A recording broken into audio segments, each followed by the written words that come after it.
शांति 31 मई 2023 की साकार मुरली है।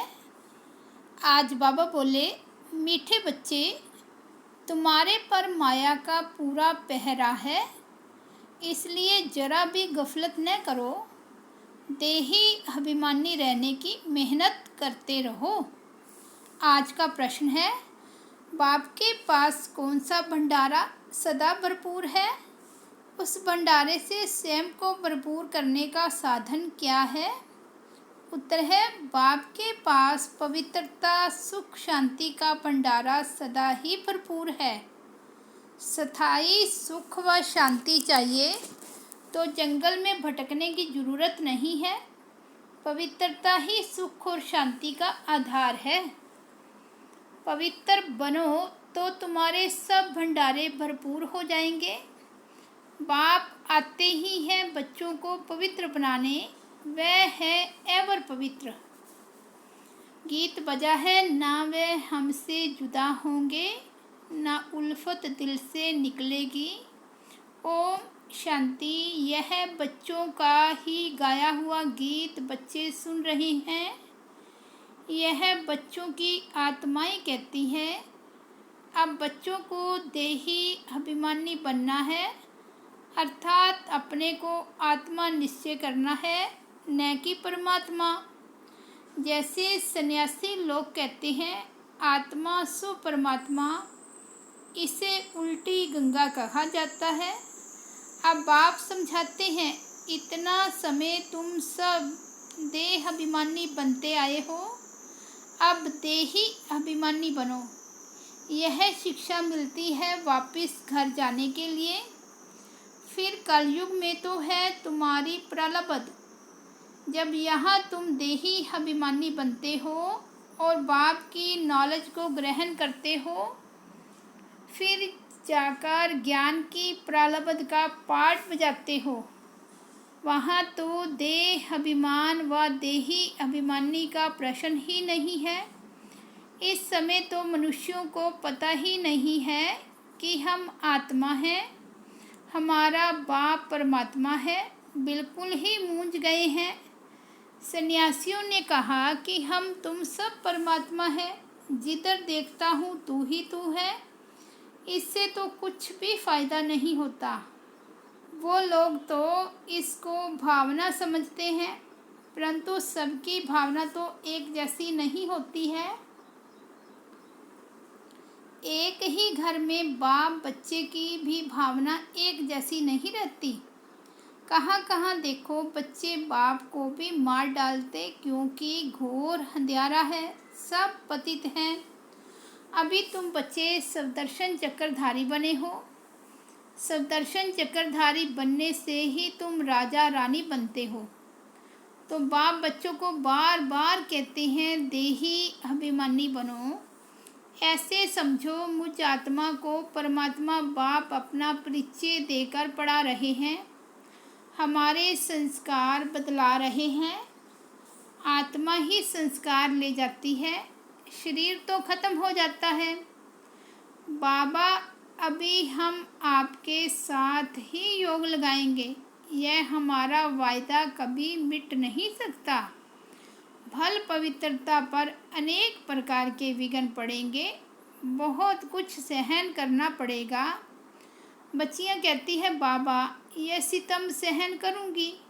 जैसे दुख के समय मुख से निकलता है ना, हाय राम, हे प्रभु, तुम तो ऐसे नहीं कहोगे। तुम ब्राह्मण फिर बाबा को याद करते हो, बाबा हम दुख से कब छूटेंगी, हमको बहुत मारते हैं। गीत में भी कहते हैं, कितनी भी मार पड़ेगी बाबा, आपकी याद कभी नहीं भूलेंगे।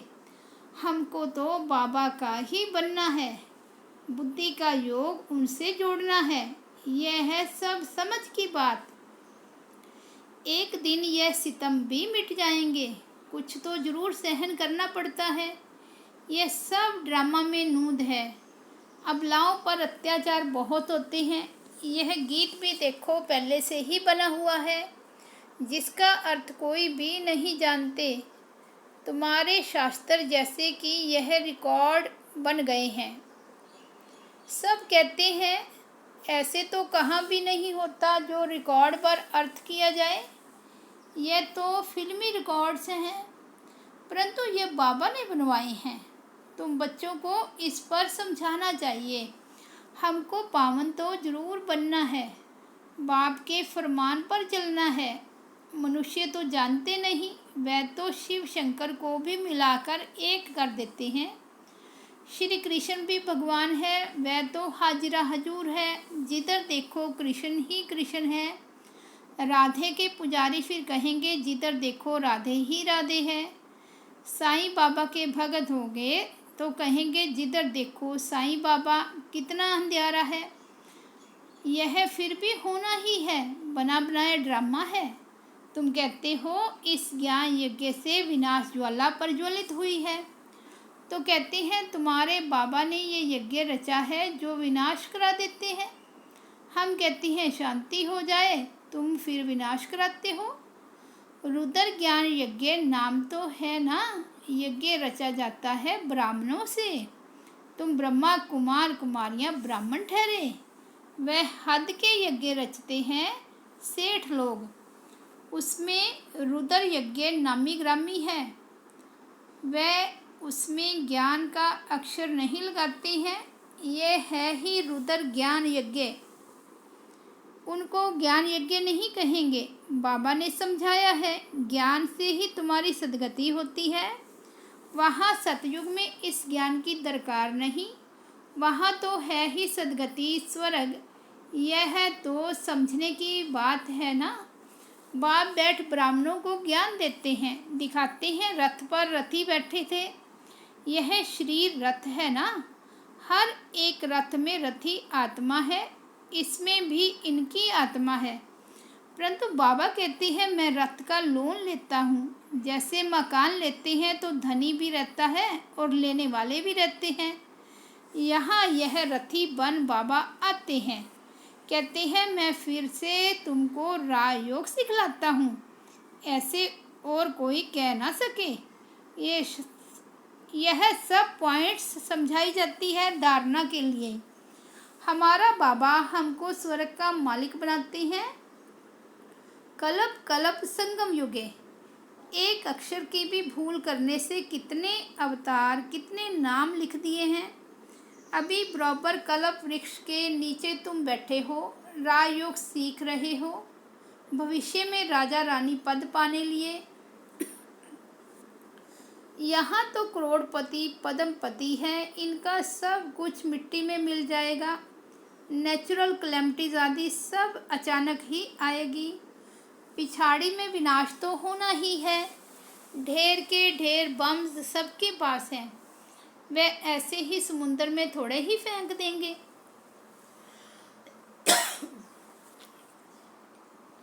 यह तो उन्हों की लाखों करोड़ों की मलकियत है। यह ना बने तो विनाश कैसे हो। एकदम जलकर जैसे खाक हो जाएंगे, ऐसे नहीं जख्मी होकर दुख भोगते रहेंगे। चीज ही ऐसी बनती है जो फट से खलास हो जाएगी। तो एक धर्म की स्थापना और अनेक धर्मों का विनाश, यह तो क्लियर है। ब्रह्मा द्वारा स्वर्ग की स्थापना कर रही हैं, स्वर्ग में रहने वालों को लायक बना रही हैं। पवित्र बनने वालों के आगे सब नमन करते हैं। अब बाप भी कहते हैं पवित्र बनो, अभी तुम्हारी आत्मा के पंख टूटे हुए हैं, तुम उड़ेंगे कैसे। जितना ज्ञान योग बल की धारणा करेंगे तो पंख आ जाएंगे। राजधानी लेना कोई मासी का घर नहीं है। मुख्य बात है अहम आत्मा, यह है मेरा शरीर। अहम आत्मा है ही शांत स्वरूप। शांति के लिए धक्का खाने की दरकार नहीं। एक कहानी बताते हैं ना, रानी के गले में हार पड़ा था, लेकिन वह बाहर में ढूंढ रही थी। तुम रानियां हो, शांति के लिए जंगलों में जाने की दरकार नहीं। यहाँ तो है ही माया का राज्य, यहाँ शांति हो नहीं सकती। कोई कहते हैं हमको फलाने से शांति मिली, परंतु वह तो है अल्पकाल का विष्टा समान सुख अथवा शांति। हमको तो अविनाशी चाहिए ना। तुम बच्चों को चाहिए स्थायी शांति। पवित्रता से शांति सुख जितना चाहिए उतना लो। शिव बाबा का भंडारा है ना, जो एवर पवित्र है वही आकर सबको पावन बनाते हैं। सन्यासी तो समझते हैं आत्मा निर्लेप है, बाकी शरीर पर पाप लगता है। तो अब तुम बच्चे जानते हो बाप है स्वर्ग की स्थापना करने वाला। यथार्थ रीति समझाने से समझेंगे कि बराबर इन्हों को पढ़ाने वाला तो परम पिता परमात्मा है, जिसको ही पतित पावन सदगति दाता कहा जाता है। सभी को दुर्गति से सदगति में ले जाते हैं। सदगति तो बाप ही करेंगे ना, उनको कहा ही जाता है सदगति दाता, दुर्गति दाता तो नहीं कहेंगे ना। पतित पावन कहेंगे, फिर पतित कौन बनाते हैं यह भी कोई नहीं जानते। बाप कहते हैं तुम वाम मार्ग में गिरते हो तो रावण की प्रवेशता हो जाती है। मंदिरों में बड़े बड़े काले चित्र राधे कृष्ण के रखे हैं, नाम ही रखा है श्याम सुंदर। सतयुग में सुंदर था, फिर कलयुग में माया सर्प ने डसकर काला कर दिया। अब कहाँ की बात कहाँ ले गए हैं, मनुष्यों को कुछ भी पता नहीं है। बाप रचयिता और रचना का किसको पता नहीं है। बाप बच्चों को समझाते हैं, बच्चे खबरदार रहना, माया बड़ी कड़ी है, इस समय तो तमो प्रधान है, किसको भी पिछाड़ने में देरी नहीं करती, एकदम नाक से पकड़कर गिरा देती है। यह है युद्ध स्थल। इसलिए बाबा बार बार समझाते हैं, तुम अपना कल्याण चाहो तो देही अभिमानी बनो, अपने को आत्मा समझ बाप को याद करो तो अंतमति सोगति हो जाएगी। सब संस्कार सामने खड़े हो जाते हैं। अनेक जन्मों के पाप विनाश करने में टाइम लगता है, तुम्हारा अंत तक पुरुषार्थ चलता है। पहली बात है देही अभिमानी बनना। परमात्मा बाप हम आत्माओं को पढ़ाकर आप समान बना रहे हैं।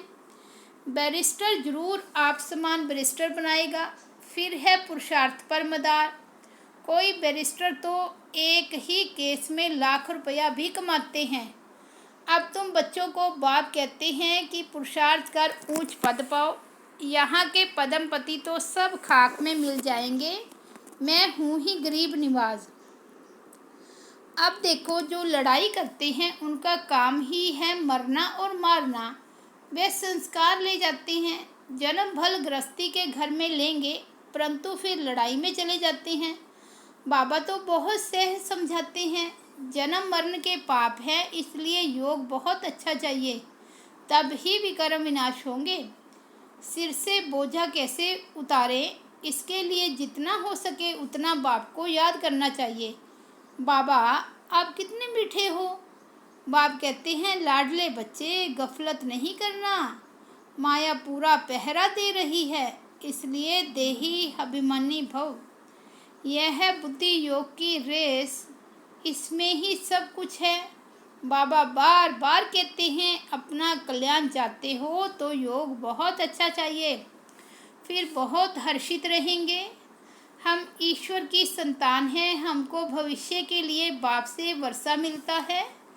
कलयुग में तो नहीं राज्य करेंगे, राज्य करना है सतयुग में। देही अभिमानी बनना बहुत बड़ी मंजिल है, ऐसे थोड़े ही विश्व का मालिक बनेंगे, सितम भी बहुत सहन करने पड़ेंगे।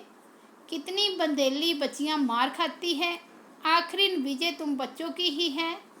तुम सिर्फ बाप की याद में रहो, यह है योग बल जो बाप तुम्हें एक ही बार सिखलाते हैं, जिससे तुम सारे विश्व का मालिक बनते हो और तो कोई बन ना सके। सारे ड्रामा में सर्वश्रेष्ठ पार्ट लक्ष्मी नारायण का ही है। एक कहानी है ना, दो बिल्ले आपस में लड़े, मक्खन बीच में बंदर खा गया। श्री कृष्ण के मुख में माखन दिखाते हैं। अब माखन की तो कोई बात ही नहीं, यह है स्वर्ग, इसमें सारी सृष्टि का माखन आ जाता है। बाप स्वर्ग का मालिक बनाते हैं, ऐसे बाप से तो कहाँ से भी भागकर मिलना चाहिए। अच्छा, मीठे मीठे सिकिलते बच्चों प्रति माता पिता बाप दादा का याद प्यार और गुड मॉर्निंग। रूहानी बाप की रूहानी बच्चों को नमस्ते। हम रूहानी बच्चों की रूहानी बाप दादा को याद प्यार, गुड मॉर्निंग और नमस्ते। धारणा के लिए मुख्य सार। फर्स्ट पॉइंट है, मैं इस रथ पर विराजमान रथी आत्मा हूँ। यह अभ्यास करते पूरा पूरा देही अभिमानी बनना है, बुद्धि योग की रेस करनी है। मैं इस रथ पर विराजमान रथी आत्मा हूँ। यह अभ्यास करते पूरा पूरा देही अभिमानी बनना है, बुद्धि योग की रेस करनी है। सेकंड पॉइंट है, पूरा नष्टो मोहा बनना है। इस अंतिम जन्म में सितम सहन करते भी पावन जरूर बनना है। आज का वरदान है, नथिंग न्यू की स्मृति से सब प्रश्नों को समाप्त कर बिंदी लगाने वाले अचल अडोल भव। कोई भी बात होती है तो आप बच्चों को यह ज्ञान है कि नथिंग न्यू, हर सीन अनेक बार रिपीट की है। नथिंग न्यू की स्मृति से कभी भी हलचल में नहीं आ सकते, सदा ही अचल अडोल रहेंगे। कोई नई बात होती है तो आश्चर्य से निकलता है कि ये क्या, ऐसे होता है क्या, लेकिन नथिंग न्यू तो क्या क्यों का क्वेश्चन नहीं, फुल स्टॉप आ जाता है। ऐसे हर दृश्य को देखते बिंदी लगाते चलो तो हाय हाय में भी वाह वाह के गीत गाते रहेंगे। स्लोगन है, सुखदाता बाप के सुख स्वरूप बच्चे बनकर रहो तो दुख की लहर आ नहीं सकती। सुखदाता बाप के सुख स्वरूप बच्चे बनकर रहो तो दुख की लहर आ नहीं सकती। अच्छा, ओम शांति।